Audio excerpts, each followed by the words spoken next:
Hello and welcome to episode 2 of the Disneyland Family Podcast. I'm Drew and I'm here with Cindy and Abby, and we are fresh off a trip to Disneyland a couple days ago. So this podcast we're going to talk about the new parade and the new fireworks show that we saw while we were there. So Cindy, you want to lead us into this? As Drew said, we finally got to see the new Paint the Night parade. All I have to say, yeah, woo, woo, woo, woo, woohoo! It totally exceeded my expectations. Before we get into all the details of the parade and how wonderfully awesome it is, let's just hear what you two each generally thought of it. Yeah, I thought it was really well done. I was kind of blown away by a couple aspects. One was how huge the floats are. I mean, I remember the old electrical light parade and thinking how big Pete's Dragon was in that. And some of the floats now in this new parade are just, I mean, they're almost as tall as the buildings going down Main Street. So it's really impressive. Sorry. The other thing I liked was they incorporated some of the music from the old electrical light parade was kind of in the background and updated a little bit, but still kind of paying homage to the original electrical light parade. But it was just really spectacular. I was glad we finally got to see it. I really liked the music they chose. The only thing I was really disappointed with is that since they had the Wreck-It Ralph music on, they didn't have a float for him. Yeah, he should have been somewhere in there, at least. I think it would have been really cool to see. But I really liked it. I also liked how the music, it didn't change drastically with each float, but it kind of went with it, even though it was the same song. Mm-hmm.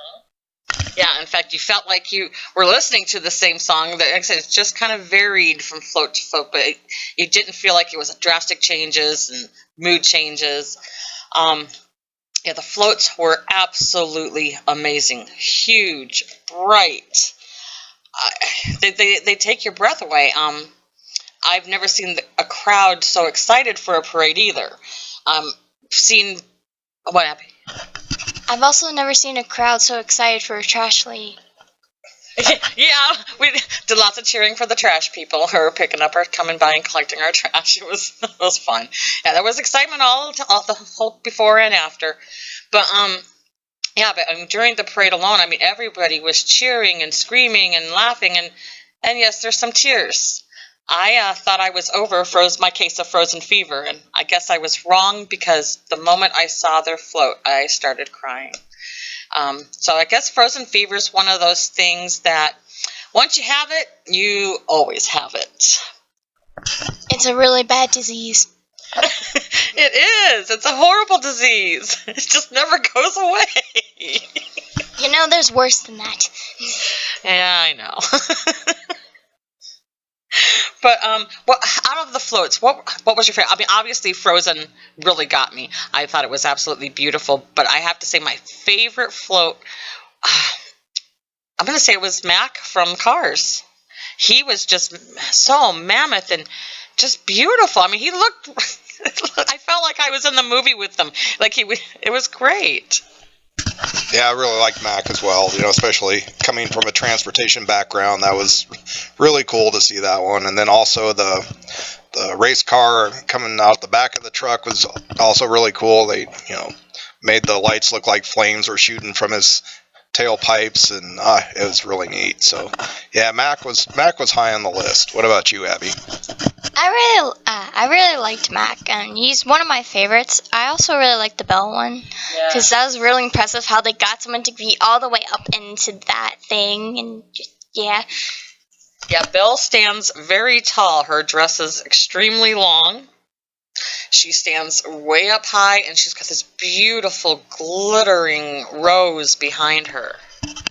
One thing, it's not really a float, but one thing I kind of noticed and I really liked, with Rapunzel's hair, if you look closely enough, it will start glowing, and with the music, sort of. I didn't even notice that. Yeah, it would glow, then stop glow, it would glow, then stop glowing. Oh, how cool. Yeah, it's a fun parade, and then there's dancers in between the floats that are all lit up and encourage, everyone to just get into the mood, and it's truly a magical experience. Like I said, I've always enjoyed parades, and I liked the electrical light parade. I liked seeing that, and I enjoyed it. But this was just a whole new level. Of like all the people dancing between the floats, I have to say I really like those guys with the Cars one. Kind of looked like robots. Yeah. I really liked them. They were cool. Yeah, so it was really awesome. It didn't matter where you were at, you could see it. Like I said, the floats, they were huge. I could not believe the size, the lights. One thing my only one complaint is the floats, obviously, they're motorized, is after a while, the fumes were starting to bother my eyes being, so close there. But other than that, it's something I definitely want to see again. Don't know how often I would see it, just because you do have to spend so much of your day waiting for, parades to have a decent spot, which we're going to talk about later in the podcast. But I definitely hope to see this parade several more times because I love it. Any last thoughts on the parade, guys? No, again, it was just really well done, and I guess this is a parade they brought over from Tokyo Disneyland.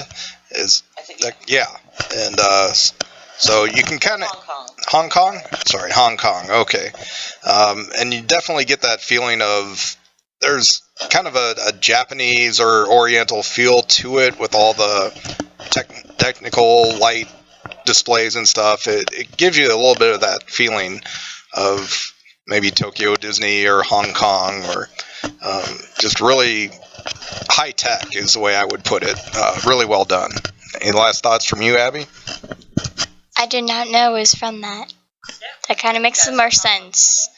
They've tweaked it some for us. They've made some changes for us, but yeah, it's from Hong Kong. Do you know any of the changes? That I don't. Thanks a lot. You're very welcome. I'm glad I could have helped. Yeah. Okay, so yeah, like I said, it is a must-see. I was upset that we didn't get to see it, at the 24-hour party, but now I'm actually I see that it worked out for the best because I don't see how we would have even gotten a decent spot when the park was, at capacity. Friday, we were in the 80s for capacity, and it was crowded, and there's obviously going to be a high demand for these new shows, so... All right, that wraps it up for Paint the Night, and we'll move on to the Disneyland Forever fireworks. So when you are at Disneyland and you are watching the Paint the Night parade, the fireworks follow immediately after. It's within like 10 minutes. So as soon as Paint the Night is over, everyone has to get off of the curb and sidewalk and file into the middle of the street. So there's no time to be wasted. It's just quickly get in the middle, squish in with everybody else, and then the show begins. Now this fireworks show, Disneyland Forever, so far now is my absolute favorite. Mainly because it doesn't matter where you are at, you are going to see something. In the past, most of the fireworks shows only focus on, other than what's in the sky, any other lights and stuff is usually just on the castle, or as characters, of course, Tinkerbell flying over or whatever.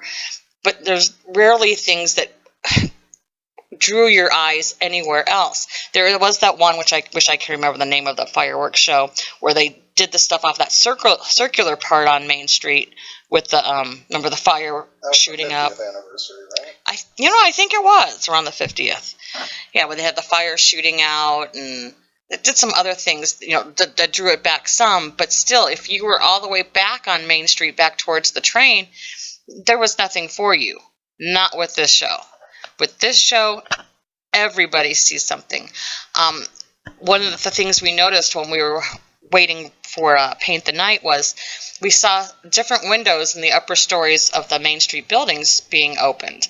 And of course, we've never seen these open, so I was like, okay, this must have something to do with the fireworks show later. And sure enough, during the fireworks show, all of the buildings on Main Street are like it's like a movie.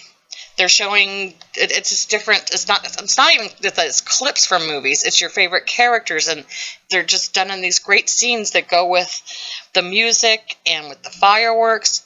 It's almost, in a way, it's almost too much, because especially when you're recording something, you're seeing the fireworks, then you have the buildings, and it's like, where do I look? Where do I look? So it's definitely something I want to see more than once, because I know I've missed a lot.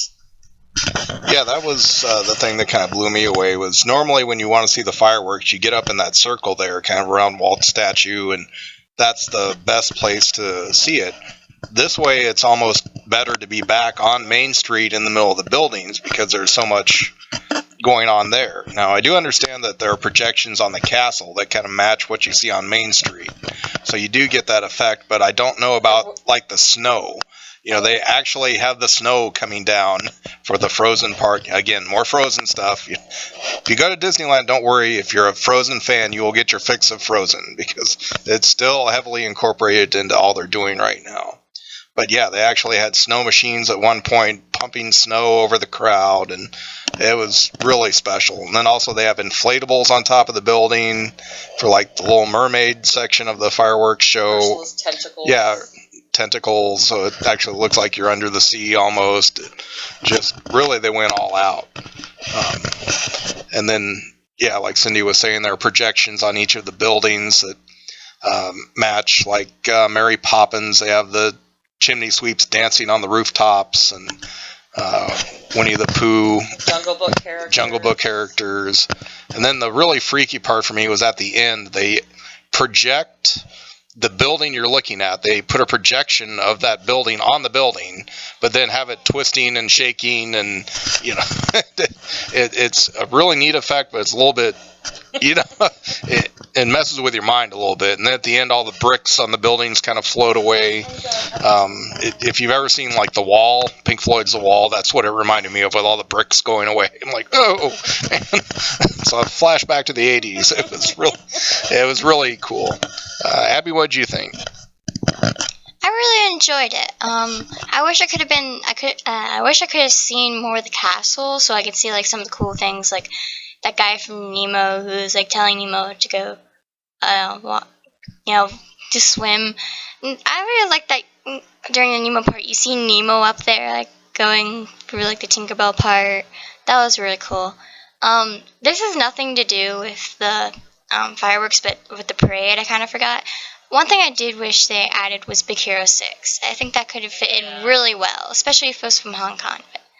But anyways, Yeah, like she had mentioned, Nemo replaces Tinkerbell as in, flying over the castle. No. Oh, didn't it replace? No, Tinkerbell's still there. Was she still there? Okay, see, we were so far back. I wouldn't have even known it was Nemo if these two hadn't said something. It replaces Dumbo. Dumbo was okay, that's right. It used to be Dumbo. Okay, so don't worry. All right, don't panic. Tinkerbell is still there. I just didn't see her.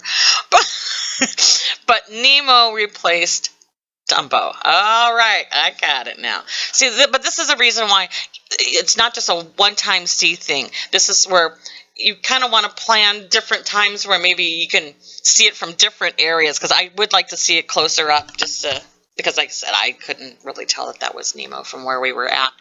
But I'm glad we did it from where we were, because, for one, I was able to see the fireworks in the sky, and two, I was able to, we saw everything on the buildings, which we wouldn't have seen so much, up there. Because even if you're in that middle circular part, chances of you still seeing the castle, it's slim. It depends on who's in front of you, and if it's a tall person, and even if it's a short person, if they stick their kid on their shoulders, well, there goes your view. You got to basically have a tall person then. So, yeah, it's tough to see the castle, so being back on Main Street is it's fabulous, because you can see the fireworks, everything that's going on the walls. There's just so much going on. And yes, it snows. That was so cool. Again, with the Frozen fever, beware. That moment the music from Frozen kicks in, everybody screams and everybody sings. We can't help it. It's a disease. And sometimes you don't even want to, but all of a sudden it just blurts out. You can't help it. It just flies out of your mouth. It's like you're just there, and all of a sudden, let it go, let it go. Yes, frozen fever. It's dangerous, and there's no vaccination for it. Beware. Beware. Unless they come up with a better movie. I don't know. I just don't see how they can top it. What? This is nothing to do with this, but Let's not say anything. but I was just wondering, did you guys see the Zootopia trailer? No. It's kind of basically the world, but if humans never happened, it'd basically be animals doing what we're doing. Is this a Disney thing? Yeah. Oh, okay.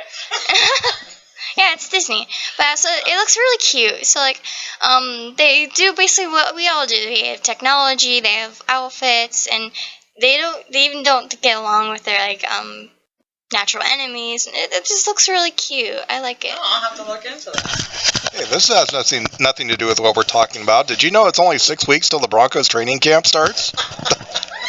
Now, at least hers was Disney related. Alrighty. So, anyways, yes, you will want this. The fireworks show is something you definitely want to see. As far as we know, both shows are scheduled to remain throughout the entire 18-month 60th anniversary celebration. So you've got plenty of time to see it.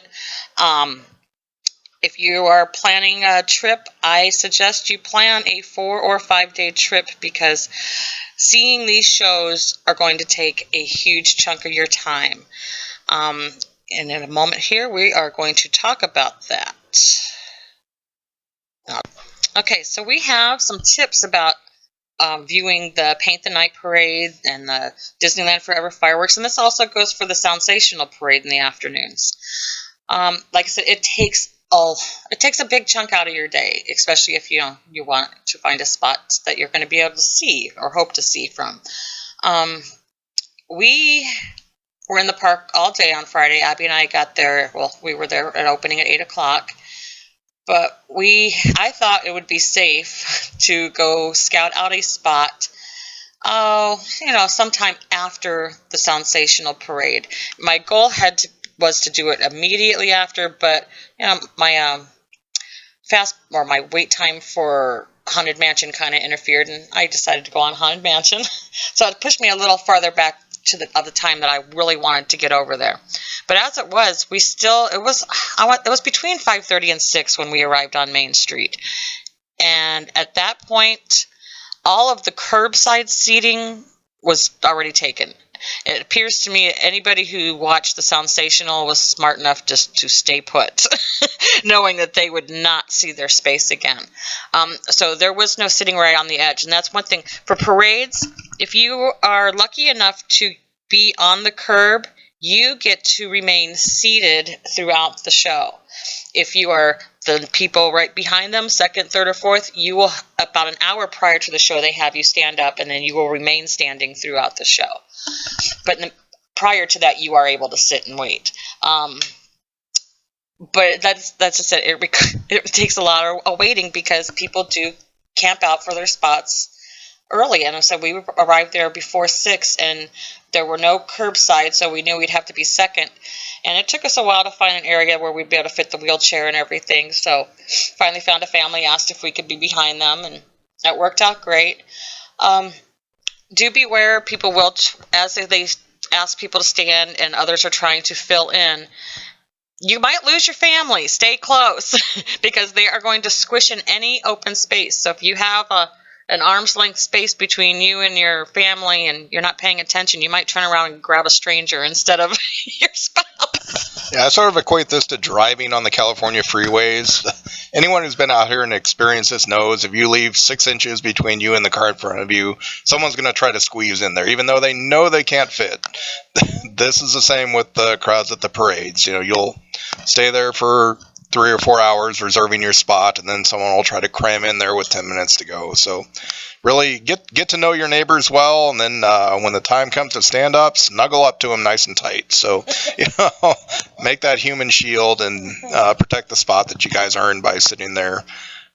Just try to get as close as you comfortably can to your family and the people next to you. And now, one tip I did kind of pick up on, I didn't try it, but next time I think I'm going to, if we can't get on the curb, is if you're directly behind a trash can, no one sits in front of the trash cans. So, yeah, while you're sitting there waiting for the parade to start, you're thinking, okay, I'm going to be blocked by this trash can. But then once it starts and you stand up, no one can get in front of you at the trash can. So if you're right there, if you have small kids, I don't know if you can sit them on top of the trash cans. I don't know if they would frown on. Well, once a parade starts, there's no one policing that area. So, I guess you could do what you want. But, if you're really, maybe if you're short, and you always have a problem with people in front of you standing up, that might be an option. Camp out behind those trash cans. And then when the parade starts, you will have a view straight ahead. To the side, you're going to be blocked probably, but you will have that window there where you can see through. And pretty much anywhere you stand, you're going to be blocked on your sides from the view. Yeah. There's really no good way around that. And even where we were at, there was a tree we were kind of underneath. So some of the taller floats, as they were approaching, we couldn't really see what was going on until they got directly even with us or a little bit past. So that's one little tip there. Yeah. Another piece of advice is plan your potty breaks. Or, try to get to the restroom prior to the show starting, because once it starts and everyone crams together even tighter, there's no getting out and there's no getting back in. So just try and plan accordingly, and if not, hold tight. It won't last long. Yeah, and you can, trade off with various members of your party too. Once you get the spot reserved, as long as you got someone assertive that'll hold your spot. Like a couple of times, like I left to get dinner for everybody, and Cindy left to get coffee for everybody. So, you can trade off and just make sure everyone goes through that bathroom rotation before the parade gets ready to kick off. And I'd say at least a half hour before it starts, try to get everyone back in there, because it really starts getting congested and even the walkways cram up. Now, one thing we didn't notice, they have the bypass walkways kind of behind main streets. The restroom, they weren't. Okay, they weren't open. So we know they were open at the 60th anniversary, but on high crowd days or high volume days, they do have walkways kind of behind Main Street where it's an overflow type thing. So if there's a parade going on, you can kind of walk along the back of the shops there on Main Street. So that's a tip if you're at the park on a high crowd day and you just want to get out or down to that main circle area at the front of the park, you can use those bypasses if they have them open. So just be on the lookout for those. It can be a real time saver, and you're not going to have to deal with the people who stop and try to view the parade while they're walking. Good tip there. Yeah, I'm looking forward to seeing those open, because I just want to go through them just to say I did. But yeah, I've not actually. I checked on my last bathroom break prior to the show, and no, they weren't open. But yeah, some tips for making use of your time. Like I said, we were there for close to 5 hours. That was camping out ahead and then during the shows and everything. And then like I said, that was just for those shows. That doesn't count our time in the park earlier going on rides and stuff. So like I said, it does take a lot of time. So again, leave somebody. Others can go on rides and stuff. But like he said, you want everyone back there no less than a half hour prior, just so that they don't get lost or it's not so hard for them to get back in. But some things that we do during that time is, take naps. Yeah, Abby took a nap this week. We had dinner, like you said. It's a great time to use, take advantage of the quick service things. Send one or two in your party off to go grab the food, and then you have a little picnic beforehand. But again, don't wait till that last hour prior to the show to eat and do that, because they're going to require you to stand at that point, and you don't want to eat dinner standing with people rubbing up against you. No, you want do it in the hours that you're waiting prior to that. Just sit down, have a picnic there with your family. Any other tips you guys have for people who are camping out, holding their spot for a parade? Yeah, you can load games on your iPhone, iPad. Abby and I like to play the Heads Up game. It's a game where lists. Oh, they've got all kinds of lists, but our favorite one is the animals. So one of you holds the phone up on your head, and it'll put like platypus up there, and the other person has to give you clues as to what the animal is, and you have to guess it. So that's a fun time killer. I see a lot of people there at the park playing that one. Yeah, and especially if you have little ones, you can load things on your iPad just to keep them entertained, because they're going to get fidgety after a couple hours sitting there. So, if you can have one parent off doing something with them, then trade off just to keep them occupied, it's a good idea. Great. Anything? Are you happy? No, you just slept. Take naps, all right? Okay. Well, those are our tips for viewing the new parade, and, well, any parade, but the parade and the fireworks show. You can catch a video of both the Paint the Night Parade and the Disneyland Forever fireworks on our YouTube channel. There are links provided on our Facebook and Twitter pages. On Twitter, we are DL Family Podcast, and on Facebook, we are Disneyland Family Podcast. Be sure to like and follow our pages, and have a magical day. All right, thanks once again, and next time we gather, we'll have a whole new fresh set of topics. We may talk about our scariest rides that we all have. Yes, scary ride. And you can find out why I find the jellyfish ride the most terrifying ride in either Disneyland or Disney California Adventure. So stay tuned. Coming to you live from the downtown studios in Riverside County, this has been the Disneyland Family Podcast.